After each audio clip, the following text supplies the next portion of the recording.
વાત કરવા આવ્યો છું અને વાત જ્યારે થતી હોય ત્યારે બે વસ્તુની આવશ્યકતા રહે. એક તો મન મુક્ત હોવું જોઈએ કે મુક્ત મને એની વાત સાંભળીએ તો વાતનું કંઈક સાર સમજાય. આપણે ત્યાં દૂધ આપવા આવે અને આપણે એમ મનમાં રાખીએ કે ભેળસેળવાળું હશે તો પણ આપણે આપણું વાસણ તો ચોખ્ખું કરીને જ જઈએ છીએ. આપણે દૂધની થેલી લાવીએ, આપણને મનમાં હોય કે ડેરીમાં ભેળસેળ તો થતી જ હશે, પણ આપણું વાસણ કદી આપણે ચોખ્ખું નથી રાખતા, એવું ના બને. આપણે પહેલાં આપણું વાસણ ચોખ્ખું કરીએ છીએ. એટલે કોઈ બી વસ્તુ જ્યારે હું શરૂ કરું છું ત્યારે અપેક્ષા એટલી રાખું કે તમારું વાસણ એટલે કે મન ચોખ્ખું કરી દેજો. It's neat and clean in that way. બીજી અગત્યની વસ્તુ એ કે I am not giving any advice. હું કોઈ સલાહ આપવાય નથી આવ્યો. હું માત્ર તમારી સાથે ચર્ચા કરવા આવ્યો છું, અને એવી ચર્ચા કે જે આપણા જીવનમાં રોજબરોજ થઈ રહી છે, બની રહી છે. અને એ ચર્ચામાં તમને એમ લાગે કે ના, કારણ કે આ સિરિયલ અને પિક્ચર જેવું છે. સાયકોલોજી એમ કે કોઈ પણ સિરિયલ ત્યારે જ ગમે કે પિક્ચર ત્યારે જ ગમે કે જ્યારે આપણે એ પાત્રમાં આપણને ઉતારી દઈએ, આપણે નાયરા બની જઈએ તો જ આપણને ગમે. બાકી એ સિરિયલ આપણને ગમે જ નહીં. આપણે બનવું પડે નાયરા, અથવા તો ઉંમર થઈ ગઈ હોય તો એની મમ્મી, એની નાની, એની આ તે એવું કાંઈક ગોઠવાવું પડે તો જ સાયકોલોજી એમ કહે છે, મનોવિજ્ઞાન એવું કહે છે તો ગમે, નહીં તો ક્યારેય ગમે નહીં. આપણને એમ થાય કે આવું બોરિંગ શું જોવાનું, કારણ કે આ તો રોજબરોજની ઘટનાઓ છે જે રોજબરોજ પરિવારમાં જોવા મળે જ છે. આપણે એમાં કશું જ નવું નથી જોતા, રોજબરોજ બનતી ઘટના છે. ઘણીવાર આપણને એનાથી કંટાળો પણ આવે. કંટાળો ત્યારે જ આવે જ્યારે પાત્રથી આપણે વિમુખ થઈએ. એટલે હું જે વાત કરવા માંગુ છું એ વાત એ છે કે સોશિયલ મીડિયા અને સોશિયલ મીડિયાના આવિષ્કાર થયા પછી આપણા હાથમાં જ્યારે કરલો દુનિયા મુઠ્ઠી મેં જ્યારે આવી ગઈ છે, ત્યારે આપણી વિચારધારા, આપણી સંસ્કૃતિ, આપણી પારિવારિક ઉછેરની સાથે એ કેટલું સુસંગત છે અને સુસંગત રીતે એનો ઉપયોગ કરવો એ વાત છે. મેં ગઈકાલે જ એક બાળકનો બર્થ થતો જોયો હતો. મારા પરિવારમાં બાળકનો બર્થ થતો હતો અને મારે હોસ્પિટલ જવાનું થયું. જેવું તાજું જન્મેલું બાળક હતું મેં એને જોયું, અને તાજું જન્મેલું બાળક રડતું હતું ત્યારે બધાના જીવ અદ્ધર હતા. બધાને એમ થતું હતું કે આટલું રડે કેમ? ત્યારે ડૉક્ટરે એમ કહ્યું કે રડે નહીં તો એ નોર્મલ કહેવાય, રડે તો જ એ નોર્મલ કહેવાય. ત્યારે મેં એમ કહ્યું બાયોલોજિકલ વેમાં કે બાળક એના સેફ ઝોનમાંથી છૂટું પડ્યું છે એટલે રડે છે. આપણે જ્યાં સુધી સેફ ઝોનમાં હતા, ગર્ભાશયમાં હતું બાળક, ત્યાં સુધી એ સેફ હતું. જેવું બહાર નીકળ્યું ને વાતાવરણમાં આવ્યું તરત બાળક રડે છે. આપણું બર્થ થાય છે ત્યારે આપણે રડીએ છીએ કારણ કે આપણે અનસેફ મહેસૂસ કરીએ છીએ. અને જેવો માનો સ્પર્શ થાય, એટલે કે જે ગર્ભાશયમાં જે સ્પર્શ અનુભવાતો હતો એ સ્પર્શ અનુભવાય છે ત્યારે આપણને એમ થાય છે કે નાઉ આઈ એમ સેફ, એટલે બાળક શાંત થાય છે. અને આમાંથી કોઈ પણ મારી એ વાત સાથે પણ સંમત થશે કે બાળકનો જન્મ થયો, એ બાળકને ખબર નથી કે મારો પિતા કોણ છે, મારી માતા કોણ છે, મારો ભાઈ કોણ છે, મારી બહેન કોણ છે, કાંઈ જ ખબર નહીં હોય. તમારામાંથી કોઈ એવો અપવાદ હોય કે સાહેબ આપણે તો જન્મતા જ ખબર પડી ગઈ હતી અને મેં મારી મમ્મીને કહ્યું તું હાય કે મોમ કેમ છે, તો એ મને કહી શકે કે સાહેબ તમે ખોટા છો. હા, પણ એવું કાંઈ છે નહીં. આપણે બધા જ જાણીએ છીએ કે જ્યારે આપણો જન્મ થાય છે ત્યારે આપણને કાંઈ જ ખબર નથી હોતી. અને જે બધાને ખબર છે કે આ મારો દીકરો છે, આ મારો ભાઈ છે, આ મારો ભત્રીજો છે, આ મારો આ થાય, આ મારો આ થાય, એ બધા જ લોકો સેલિબ્રેટ કરે છે. See the scenario. ગઈકાલે એ લોકો પેડા વેચતા હતા કારણ કે બધા સેલિબ્રેટ કરતા હતા કે મારે ત્યાં બાળકનો જન્મ થયો. બાળક રડતું હતું અને એ બધા જેને સમજણ નથી એ રડે છે, અને જેને સમજણ છે એ પેડા વેચે છે. ત્યાર પછીની પરિસ્થિતિ જુદી થાય છે. આપણને સમજણ આવે છે ત્યારે આપણે પેડા વેચીએ છીએ, અને જે બધાને સમજણ છે એ બધાને રડવું પડે છે. આપણે એમ કહીએ છીએ કે મને સમજણ થઈ ગઈ એટલે મમ્મી તું તો ગાંડી છે, તને ખબર ના પડે. આ આપણા ઘરમાં જ બોલાતા શબ્દો છે. મમ તને ખબર ના પડે, મમ્મી તને આમાં ખબર ના પડે. મોટા ભાગના લોકો આ મોબાઈલની અંદર લોક રાખે છે. મોટા ભાગના 99% લોક હશે. વાય? કેમ? આપણે તો ગીત ગઈએ છીએ, અને હમણાં તમારું જ ગીત છે કે બાબા તુને ઉંગલી પકડ કે ચલના સિખાયા થા, મેં હું તેરી મલિકા. આ શબ્દો છે આપણા આજના ગીતના. તો એ બાબાની મલિકાને બાબાથી શું છુપાવવાનું હોય, મને એક નથી સમજણ પડતી કે એને લોક કરવું પડે. વાય? હા, this is the difference between the relationship. જ્યારે ખબર નથી ત્યારે આપણે એની આંગળી પકડીને ચાલતા હતા, જ્યારે ખબર પડી ત્યારે આંગળી ઉપર પણ આપણે શક કરીએ છીએ. આ જીવનની સત્યતાની વાતો છે, અને એ સત્યતા એટલી બધી નજદીક છે કે આપણે નજરો નજર જોઈએ છે કે સમજણ આટલી બધી વધી જાય માણસની કે એની ઉપર પણ આપણને ટ્રસ્ટ નથી. મમ્મી તને ખબર ના પડે, મોબાઈલથી તો તારે ન અડાય, તું ન અડી શકે. લોક. વાય? તો એનું કારણ ખબર નથી, પણ એને લોક રાખવું પડે. અને મમ્મી પણ બિચારી એવી છે કે જેણે રામચરિત માનસ વાંચ્યું નથી.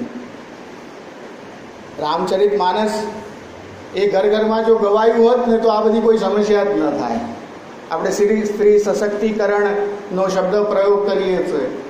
સ્ત્રી સશક્ત તો એ જમાનામાં હતી. ભગવતી મા સીતાએ જ્યારે એ ધનુષ બાણ ઊંચું કરી દીધું હતું રમતા રમતા 12 વર્ષની ઉંમરે, જે રાવણ 20 હાથ સાથે પણ નહોતો કરી શક્યો.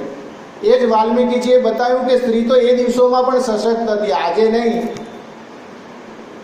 આજે સ્ત્રી જાતે રહીને અશક્ત થઈ ગઈ છે. બાકી તો સ્ત્રી from the beginning of the Born જન્મથી જ સશક્ત છે. આપણે શબ્દ પ્રયોગ કરવો પડે છે સ્ત્રી સશક્તિકરણનો. અને એ રામચરિત માનસનો આપણે અભ્યાસ ન કર્યો એટલે પરિસ્થિતિ એવી થઈ કે બધી ઘટનાઓ બદલાતી ગઈ. આપણે મોડર્ન થઈ ગયા. મોડર્ન એટલે શું એ જ મને સમજણ નથી પડતી. મોડર્ન વિચારોથી થવાય, વર્તણૂકથી થવાય. ખાલી શોર્ટ ડ્રેસીસ પહેરીએ એટલે મોડર્ન થઈ ગયા. વિચારો તો આપણા એના એ જ છે. આપણી પારિવારિક જનરેશન એ જ છે. આપણે શોર્ટ કપડાં પહેરીએ છીએ ત્યારે આપણને પણ એમ થાય છે કે કોઈ આપણને જુએ છે. થાય છે, આપણી નજરો જ કહી દે છે કે આપણને કોઈ જોઈ રહ્યું છે, અને આપણને સારું ફીલ નથી થતું. દેટ મીન્સ કે આપણે એ મોડર્ન, કારણ કે હું તો લગભગ 10 કન્ટ્રીમાં ગયો છું, મેં ત્યાં શોર્ટ કપડાં પહેરેલી સ્ત્રીઓ જોઈ છે, પણ એ સ્ત્રીને કદી એવું નથી લાગ્યું કે આઈ એમ એબનોર્મલ. કારણ કે એ તો એની રોજની એનું પારિવારિક ઉછેર એ છે, એની રોજની પ્રણાલી એ છે, એટલે ઇટ્સ ઓકે, એને ચલાવી લે છે. એને એવું ક્યારેય ફીલ નહોતું. તો આપણો પારિવારિક ઉછેર એવો છે. આપણે કન્વર્ટેડ મોડર્ન થવા જઈએ છીએ ત્યારે પ્રશ્ન છે. Don't be A converted modern. Modern બનવા સાથે મારો વિરોધ નથી. શોર્ટ ડ્રેસીસ પહેરવા સાથે મારો વિરોધ નથી. મારો વિરોધ એ છે કે શોર્ટ ડ્રેસીસ ક્યાં પહેરવા, કેવી સ્થિતિમાં પહેરવા ઇઝ નેસેસરી. એ જરૂરી છે. આપણે ગામડામાં રહેતા હોય શોર્ટ કપડાં પહેરીને નીકળીએ તો સ્વાભાવિક જ છે કે એ પ્રણાલીમાં લોકો જોવાના જ છે, કારણ કે વી આર લુકિંગ એબનોર્મલ. પણ જે પ્રદેશમાં જઈએ ને પ્રદેશની અંદર માનો કે નોર્માલિટી હોય તો આપણે પહેરીએ. અને મેં તો જોયું છે કે જ્યારે હું ઇન્ડોનેશિયા હતો પાલીમાં, આપણી ત્યાંથી ગુજરાતી લેડીઝ ત્યાં આવેલા હોય અને કપડાં શોર્ટ પહેર્યા હોય તો પણ એમને અનકમ્ફર્ટેબલ ફીલ થાય. એમને એમ થાય કે કંઈક એવું એબનોર્મલ છે, પણ અહીં પહેરવા પડે. એટલે ભાઈ એવું કાંઈ નથી. આપણે પહેલાં મનથી એ પરિસ્થિતિનું મૂલ્યાંકન કરવું પડે કે પરિસ્થિતિ કેવી છે. This is the way to leave. અને જે મા બાપે આપણને જન્મ આપ્યો, જે મા બાપે આપણો બિલકુલ લાડ પ્યારથી ઉછેર કર્યો, એ મા બાપે બહુ જ સહજતાથી આપણને એ વસ્તુ લાવી આપી જેને આપણે કહીએ છીએ મોબાઈલ. અને એ મોબાઈલમાં આવતી દરેક એપ આપણે યુઝ કરતા થયા, પણ આપણે મોડર્ન યુઝ કરતા થયા, પણ આપણને ખબર નથી કે આની પાછળ શું છે. અને એનું કારણ મોટામાં મોટું એ છે કે મારે આ પ્રવચન પણ કરવું પડે છે, મારે પ્રયત્ન પણ કરવો પડે છે. ને બિલકુલ ઓનેસ્ટલી કહું તો હું એક દીકરીના બાપ તરીકે, એક મિત્ર તરીકે બોલી રહ્યો છું. હું તમને કોઈને સમજાવવા નથી આવ્યો, હું મારી દીકરીને જે સમજાવવાનો પ્રયત્ન કરું છું એ જ વસ્તુ તમને કહેવા આવ્યો છું કે આ વસ્તુ આ છે બેટા, હવે you decide what you will do. તારે વિચારવાનું તારે શું કરવું. કારણ કે હું તને પકડી નહીં શકું, તને સમજાવી શકું, મા બાપ સમજાવી શકે. તમે તો એમ કહો છો કે મને પકડી ન શકાય કારણ કે આઈ એમ મેચ્યોર અને લીગલ રાઇટ્સ મળે છે.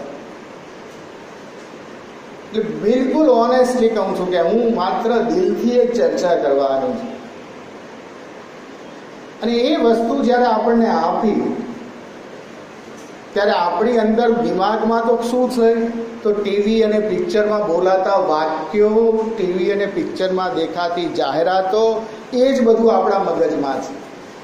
ટીવીમાં શું દેખાય? ચશ્મા પહેરેલો છોકરો હોય, કોલર ઊંચા હોય, બે બટન ખુલ્લા હોય, એટલે આપણને થાય ઇસ એ યોગ્ય પર્સન આપણા માટે છે. એ ચાહે રણબીર કપૂર હોય, ચાહે જે બી અત્યારના સમયના જે પણ શાહરૂખ ખાન હોય, સલમાન ખાન હોય, એ બધા મારી ઉંમરના છે, એટલે I can't say that names. પણ અહીં આપણે બેઝિક વસ્તુ ભૂલી જઈએ છીએ કે જોઈને જે સમજાય એને આકર્ષણ કહેવાય, એને પ્રેમ ન કહેવાય. જોઈને કોઈ વસ્તુ ગમે તો એ આકર્ષણ છે, પ્રેમ નથી. અને જાણીને જે વસ્તુ ગમે એને પ્રેમ કહેવાય. પહેલા જાણવું પડે કે આ શું છે. ફેસબુક આપણે યુઝ કરીએ છીએ, આપણે કોઈ ફોટાઓ જોઈએ છે, મર્સિડીઝ બેન્ઝ આગળ ઊભેલો ફોટો હોય, ફેસબુકમાં એક પણ ફોટો મને એવું બતાવું જે લગર વગર કપડામાં આવતો હોય. કોઈ પણ વ્યક્તિ ફેસબુકનો જે ઉપયોગ કરે છે, જે ફોટા મૂકે છે, એ કોઈ લગર વગર કપડામાં અથવા કોઈ સારી જગ્યાએ ના હોય, બરાબર, એવી જગ્યાએ ફોટો મૂકે છે તો ના. દરેક પોતાના એક્સ્ટ્રા ઓર્ડિનરી પિક્સ લે છે અને એની લાઇક્સ મેળવવાનો પ્રયત્ન કરે છે. અને આપણે શું જોઈએ છે, જે એક્સ્ટ્રા ઓર્ડિનરી બતાવવાનો પ્રયત્ન થયો એ જ વાસ્તવમાં એ મર્સિડીઝ બેન્ઝનો ડ્રાઈવર પણ હોઈ શકે અને કોઈની પણ મર્સિડીઝ બેન્ઝ હોઈ શકે. આપણે એવું માની લઈએ છીએ કે એનો ઓનર છે અને પછી આપણે તરત ફ્રેન્ડ રિક્વેસ્ટ મોકલીએ અને પછી ફલાણું ઢીકણું પૂછે અને પછી સમસ્યાઓનો શરૂઆત થઈ જાય છે. અને સમસ્યા પણ કેવી કે આપણે સમજ્યા વગર એમ કહી દઈએ કે આઈ લવ યુ, અને પછી શરૂ થાય જે ગાથા. આપણને ખબર જ ના પડે કે આ બને શું. મને તો હજી સુધી ખબર નથી પડતી કે કોઈ પ્રેમ કરનાર વ્યક્તિ બીજી વ્યક્તિ ઉપર એસિડ છાંટી શકે. આને પ્રેમ કહેવાય? આવો પ્રેમ થાય જ નહીં ભાઈ. હા, બાપ બચાવે એનાથી. કોઈ આપણને એમ કહે કે હું પ્રેમ કરું છું ને પછી આપણી પર તું નહીં કરે તો હું એસિડ છાંટી દઉં. આવા પ્રેમ કરતાં ના કરવો સારો, કારણ કે એ તો આપણો જીવનું જોખમ છે. આ વસ્તુથી આપણે સમજદાર વ્યક્તિ તરીકે આપણે જાણવી જરૂરી છે. આપણે દુનિયાને નહીં રોકી શકીએ. આપણે શું કરવું પડે કે સમજવું પડે, જાણવું પડે. આપણે 1 કલાક કે અડધો કલાક ઇન્ટરવ્યૂ લઈએ, ઇન્ટરવ્યૂમાં તો બધું હાય હા જ હોય. પેલો છોકરો એમ કે મારી મમ્મી પીપળાને જળ આપે છે, તું આપીશ કે હા, પછી ક્યાં આપવું છે. પણ એ વખતે બધું જ હા પાડીએ છે.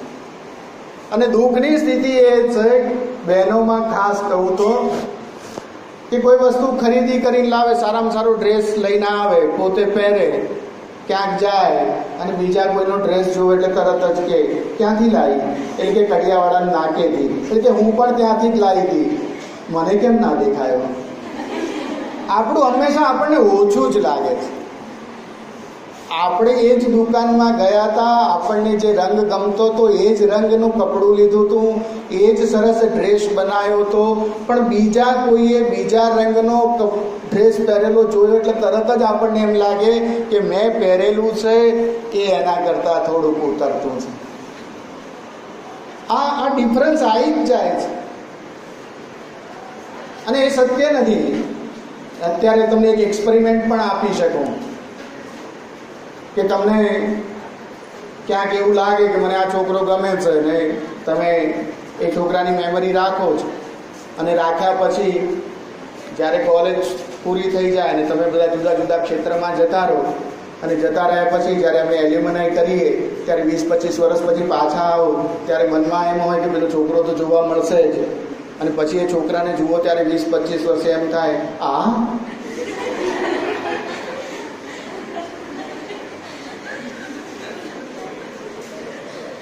સારું થયું ભગવાને બચાવ્યું.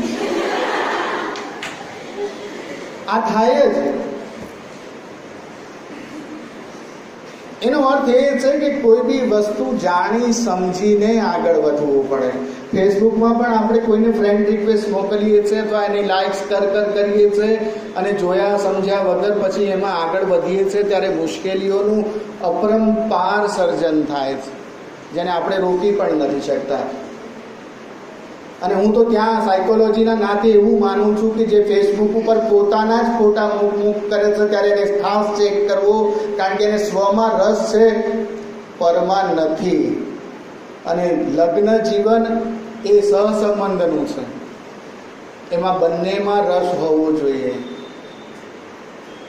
ત્યારે ચેક કરવું પડે કે વાસ્તવમાં એ મારામાં રસ લેશે કે નહીં લે, મને ગમતી પ્રવૃત્તિ કરવા દેશે કે નહીં દે.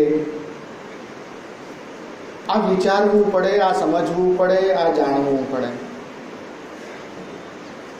અને પ્રેમ થવો એ કોઈ પિક્ચર એમ કહ્યું કે એક બાર હોતા હૈ ફિર બાર બાર નહીં હોતા હૈ.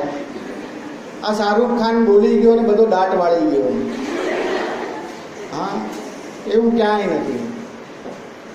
આપણે સ્કૂલમાં હતા, નર્સરીમાં હતા ત્યારે જે છોકરી આપણી બેનપણી હતી, ખાસ બેનપણી જેની સાથે જ આપણે રમતા હતા, ફરતા હતા, એ છોકરી આજે છે આપણી સાથે? ના. તો શું આજે જે છોકરી છે એની સાથે આપણને મિત્રતાની પ્રેમ નથી છે? કદાચ પેલા કરતા વધારે છે. તો એનો અર્થ એવો જ થયો કે પ્યાર એક બાર ही होता है, बार बार नहीं होता है. એવો થાય ન થાય? આપણે આ જાણીએ છીએ છતાં પણ આ પરિસ્થિતિમાં આ સર્જન થાય જ છે કે ના, પ્યાર તો એક ही बार होता है, પછી પતી ગયું. મને એક છોકરીએ પ્રશ્ન કર્યો હતો જ્યારે હું પાલનપુર કોલેજમાં આ લેક્ચર લેતો હતો, આવું વાતો કરતો હતો ત્યારે. એ દીકરીએ આખો પ્રોગ્રામ પૂરો થયો ત્યાર પછી મને પ્રશ્ન કર્યો હતો કે સર મારે એક પ્રશ્ન છે. મેં કીધું શું? કે હું જ્યારે ફર્સ્ટ યરમાં હતી ત્યારે સેકન્ડ યરમાં એક છોકરો ભણતો હતો ત્યારે મારા કાસ્ટનો હતો, મારા સમાજનો હતો, એટલે મારા પપ્પાએ કહ્યું કે આની સાથે તારા એન્ગેજમેન્ટ કરીએ. અને મેં એન્ગેજમેન્ટ કર્યા. 2 વર્ષ એન્ગેજમેન્ટ રહ્યા. અત્યારે હું 3જા વર્ષમાં છું. છોકરો પીજી કરે છે અને અમારે થોડો પારિવારિક અણબનાવ બન્યો. એને કારણે મારા પિતા એમ કહ્યું કે આ એન્ગેજમેન્ટ આપણે તોડી નાખવાના છે, અને એમણે એન્ગેજમેન્ટ તોડી દીધા. હવે એ છોકરો કહે છે કે આપણે ભાગી જઈને લગ્ન કરીએ. હું એવું કહું છું કે ભાગીને તો હું લગ્ન નહીં કરું, પણ હું એવું માનું છું કે હવે હું બીજા કોઈની સાથે લગ્ન નહીં કરી શકું, કારણ કે પ્યાર તો એક બાર ही होता है. ત્યારે મેં દીકરીને બહુ જ સરસ રીતે કહ્યું કે મેં કીધું બેટા, તારા પપ્પાએ કહ્યું કે આ એક્સ વ્યક્તિ છે, એની સાથે તારે જોડાવાનું છે. ત્યારે તને એના માટે પ્રેમ થયો. હવે તું એવું કેમ માની લે છે કે તને વાય વ્યક્તિ કે તારા પપ્પા એમ કે આ વાય વ્યક્તિ સાથે તારે લગ્ન કરવાનું છે તો તને પ્રેમ નહીં થાય? એટલે કે સાહેબ એવું મારું મન માનતું નથી એમ. અને મારું મન એ પણ નથી માનતું કે હું મારા પપ્પાની અવજ્ઞા કરું, એમની આજ્ઞાથી વિરુદ્ધ જાઉં. ત્યારે મને એક જ વિચાર આવે કે હું કાં તો સુસાઇડ કરું કાં તો એમને રહું. મેં એને બિલકુલ શાંતિથી એની સાથે બેસીને એને સમજાવ્યું. આવા બધા જુદા જુદા કેટલાય એક્ઝામ્પલ્સ આપ્યા કે પહેલાં જે બેનપણી હતી આજે છે તો નથી. બધી જ વસ્તુઓમાં પરિવર્તન થાય છે, પ્રેમ તો એનો એ જ રહેશે. તો આમાં કેમ ના થાય? અને મનુષ્ય જીવન તો એવોર્ડ છે, એ તો મળ્યું છે. અને એમાં મા ભગવતીનું સ્વરૂપ એટલે દીકરીનું, કન્યાનું સ્વરૂપ આપણને પ્રાપ્ત થયું છે. શું કામ એને એન્જોય ન કરીએ? એકવાર ટ્રાય તો કરીએ. અને આજે મને આનંદ છે કે આજે પણ એ દીકરી મારી સાથે પત્ર વ્યવહાર કરે છે અને લગ્ન પણ થઈ ગયા, 2-3 બાળકોની મા પણ છે અને બિલકુલ સારી રીતે જીવન જીવે છે વિધાઉટ એની ટેન્શન. આપણી મનની વિચારધારાઓ છે જે પિક્ચરે આપી, બીજા કોઈએ નથી આપ્યું. આ પરિવારમાં કોઈ શીખવાડતું નથી. કોઈ કોલેજમાં આવું મારા જેમ આઈ લવ યુ એવું કાંઈ બોલે તો પણ તમને એમ થાય કે ઓહો હો સાહેબ તો ખરા છે ને, લેક્ચરમાં આઈ લવ યુ કહે છે કે આવું. હા, એ કોર્સ બહારનું થઈ ગયું. ખરેખર જરૂરિયાત એ હતી કે આપણે આ બધી જ વાતચીત આપણા મા બાપ જોડે કરીએ. આપણે નાના હતા ત્યારે નાનામાં નાની વસ્તુ, કોઈએ પેન છીનવી લીધી તો કહેતા હતા, કોઈએ સ્કર્ટ ખેંચી લીધું તો કહેતા હતા, બધું જ કહેતા હતા. પણ જેવી સમજણનો વધારે થયો ત્યારે આપણે એની સાથે વાતચીત કરવાનું ટાળી દીધું અને એવું કહ્યું કે તને ખબર ના પડે. અને હું તો એટલા માટે આ બોલું છું કારણ કે આપણા રામચરિત માનસમાં પણ સંદર્ભ ગ્રંથનો આધાર એટલા માટે લઉં છું કે આજની વસ્તુ નથી. મા સીતા પણ પુષ્પ વાટિકામાં ગયા હતા પુષ્પ વીણવા માટે. ભગવાન રામને જોયા ત્યારે એના મનમાં પણ પ્રેમ ઉદ્ભવ્યો, પણ એના મનમાં તરત જ બીજી વસ્તુ ઉદ્ભવી. એ બે હતી, માનો ભય અને પિતાની પ્રતિષ્ઠા. અને એટલે તરત એના પગ પાછા વળી ગયા. જ્યારે દીકરીના મનમાં આવો કોઈ પણ પ્રશ્ન આવે ત્યારે બે વસ્તુ મનમાં ઉદ્ભવી જ જોઈએ. એક માનો ભય, અને માનો ભય તો હવે રહ્યો નથી કારણ કે આપણે માને તો કહી દઈએ છીએ કે તને ખબર ના પડે, એટલે એ કાઢી નાખીએ. તો પિતાની પ્રતિષ્ઠા તો મનમાં ઉદ્ભવવી જ જોઈએ કે જે બાપે, જેને આપણે કહીએ છીએ કે અંગલી પકડના તુને શીખાયા હતા, એ બાપની હાલત શું થશે સામાજિક રીતે, એ તરત જ મગજમાં કલ્પના આવે તો આપણને એક સ્ટેપ પાછળ જવાનું અચૂક સૂચશે. એ રામચરિત માનસ શીખવાડે છે. પ્રેમ તો ત્યાં પણ થયો હતો. અને આ વસ્તુ જો ઉદ્ભવે, આ નથી ઉદ્ભવતી, એટલા માટે મારે આ બોલવું પડે છે. કારણ કે આપણે રામચરિત માનસનું કે આ તે એવા બધા ગ્રંથોનું ધ્યાન નથી દોર્યું. આપણે સિરિયલોને આધારે ચાલીએ છીએ, આપણે જુદી જુદી ઘટનાઓને આધારે ચાલીએ છીએ, અને એટલા માટે આપણને આ અદ્ભુત જ્ઞાન પ્રાપ્ત નથી થતું. હવે પ્રશ્ન એ આવે છે કે તો સાહેબ કરવું શું? કારણ કે સમસ્યાઓ તો તમે બધી વર્ણવી દીધી.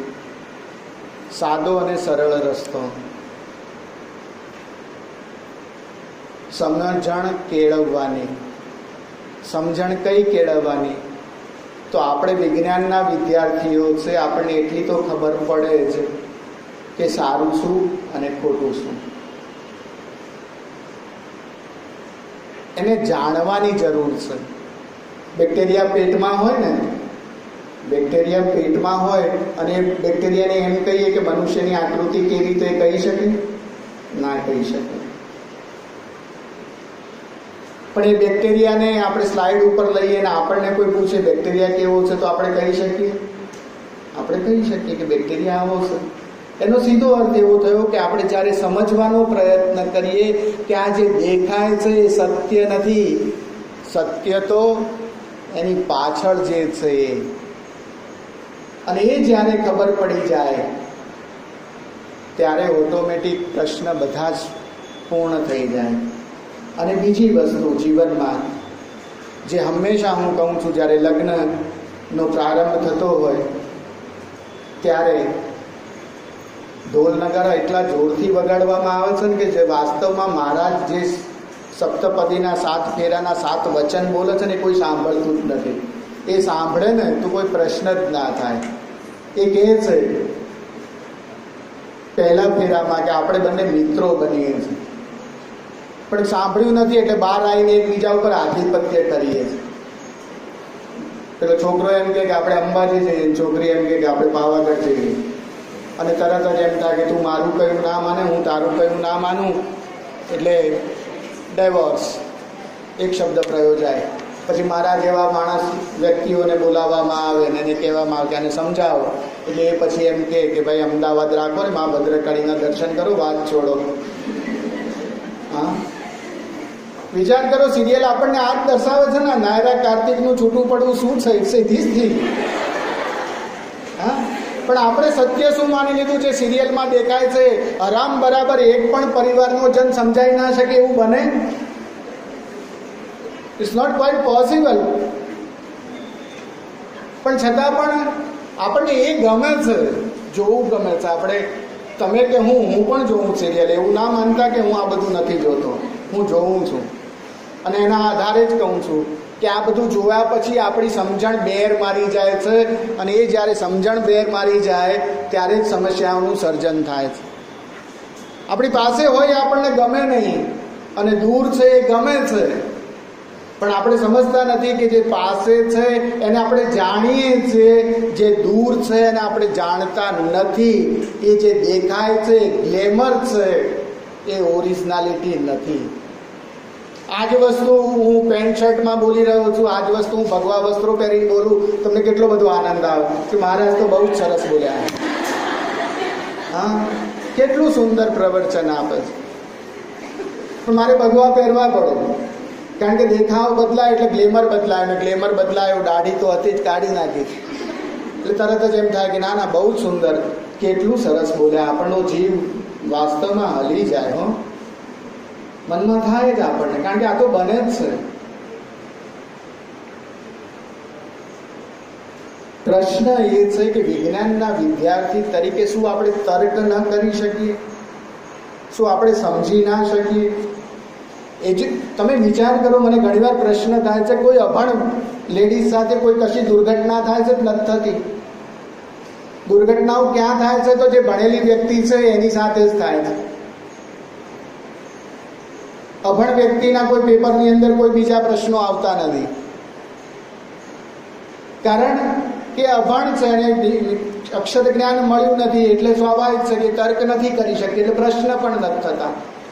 આપણે શિક્ષણ મેળવ્યું છે, પણ પરિસ્થિતિ એવી છે કે બસ આગળ ઊભા રહીને આપણે બી પૂછીએ છીએ કે આ બસ ક્યાં જાય. શિક્ષણ મેળવ્યું હોવા છતાં પણ આપણે બસનું બોર્ડ વાંચતા નથી, એટલે કે તર્ક કરતા નથી. આપણે ઇન્સ્ટન્ટ વેમાં જ પૂછીએ છીએ કે આ બસ ક્યાં જાય. અને એટલા માટે આપણી પાસે સમસ્યાઓ આવે છે, અને એ સમસ્યાઓનું નિરાકરણ આપણાથી જ શક્ય બની શકે, આપણા સિવાય શક્ય ન બની શકે. ન એ માતા કરી શકે, ન પિતા કરી શકે, ન ભાઈ કરી શકે, ન બેન કરી શકે. બેનપણી આવીને એમ કે આ છોકરો બહુ સરસ છે, તને કેવડાવે છે, અને આપણે હા પાડી દઈએ. What this nonsense. હા, મને સમજાતું ઘણી વાર. આપણો નિર્ણય આપણો હોય, આપણી પસંદગી આપણી હોય.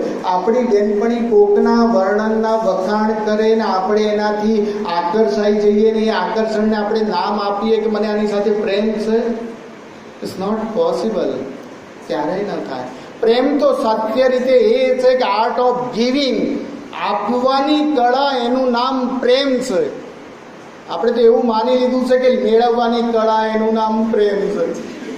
કારણ કે આપણા કુટુંબમાંથી આપણે શીખ્યા, પપ્પા હું તમને પ્રેમ કરું છું એટલે મને ચોકલેટ તો અપાવવી જ પડે, ભાઈ હું તને પ્રેમ કરું છું એટલે રક્ષાબંધને તો તારે મને આ ગિફ્ટ આપવી જ પડે.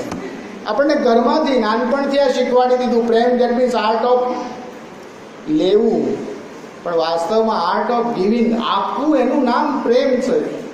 સિરી ફરાઝ, લૈલા મજનુ, આ બધા ઉદાહરણ જૂના છે, પણ વિચાર તો કરો કે એ જે ઉદાહરણ વર્ષો જૂના છે આજે પણ નામ લેવામાં આવે છે, કારણ કે ત્યાં આગળ આર્ટ ઓફ ગિવિંગ હતું, આર્ટ ઓફ લેવાનું ન હતું.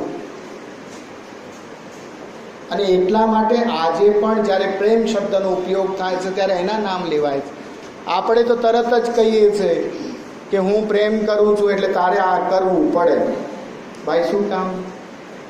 એનું પણ વ્યક્તિ સ્વતંત્ર છે, એ પણ એની રીતે કરી શકે, પણ એ સ્વીકારી નથી શકતા. અને હું આશા રાખું, આજે સમય થોડો બહુ ઓછો છે, મેડમે ઝડપથી કાર્યક્રમ ગોઠવ્યો એટલે મને પણ અડધો કલાક મળ્યો, નહીં તો મારી ઈચ્છા એવી હતી કે પીપીટીના માધ્યમ દ્વારા અને તમારી સાથે કલાક એક વાતચીત કરવી, 10 મિનિટ તમારી સાથે તમારા પ્રશ્નોના સંદર્ભમાં ચર્ચા કરવી. પણ એનીવે જે સમય મળ્યો એ સમયમાં મેં મારી વાત, તમારા દિલની વાત તમારા દિલ સુધી પહોંચાડવાનો જ પ્રયત્ન કર્યો છે. આ બધું જ તમને દેખાય છે, સમજાતું નથી. બધું જ આ દેખાય જ છે, પણ આપણને સમજાતું નથી. અને એ સમજણ ઊભી થાય એવી પ્રાર્થના સાથે હું મારું વક્તવ્ય